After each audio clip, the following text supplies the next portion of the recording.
Баба Ванга в крайна сметка се оказа права. Тя позна и пророчеството й се сбъдна. Тя каза, че водата ще стане по-скъпа от златото, каза, че ще има безводие, каза, че ще има суша. Ние не вярвахме и не вярвахме и не вярвахме, но ето какво се случи. Дунава пресъхна. Това пресъхване на Дунава е исторически рекордно. Няма друго такова мащабно пресъхване на Дунава, каквото виждаме в момента.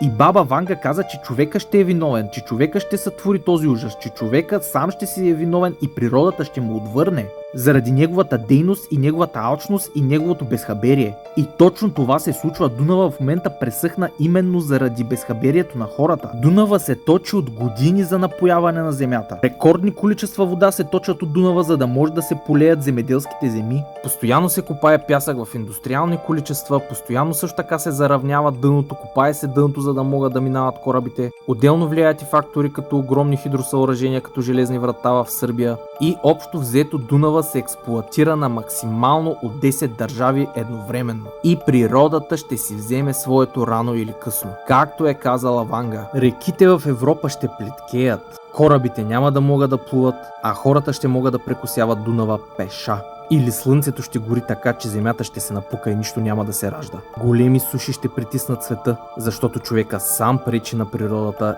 а природата ще му отвърне на удара. Както виждаме, че всъщност се случва.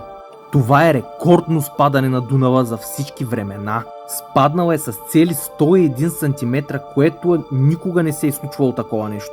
Защото аз съм израснал покрай Дунава и съм виждал как спада, но чак такова зрелище никога не е имало. Щом чак да излязат кости на мамути, които са живели от преди 30 000 години. Щом чак да излязат останки от потънали кораби. Или още по-фрапиращото останките на цял мост, който е свързвал България с Румъния преди цели 2000 години. Тия климатични промени са невиждани и както са предсказвали хората в миналото, това ще се случи и то ще е по вина на човека.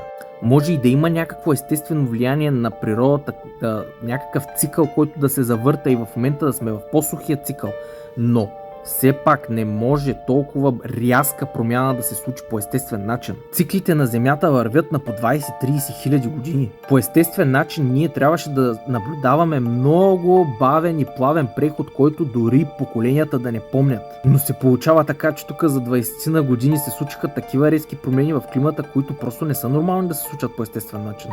Което говори само за едно нещо. Говори, че трябва промяна. Говори, че трябва хората да осъзнаят някои неща и да осъзнаят, че не са най-великите и че природата ще си вземе своето. И че ако сами не се озаптим и ако сами не се спрем, природата ще ни принуди. Напишете ми в коментарите вие какво мислите по тая тема. Човека трябва ли малко да се поозапти, малко да се осъзнае и да се поспре? А ако ви харесват такива клипове, харесайте клипа, абонирайте се за канала и споделяйте с приятели и те да знаят.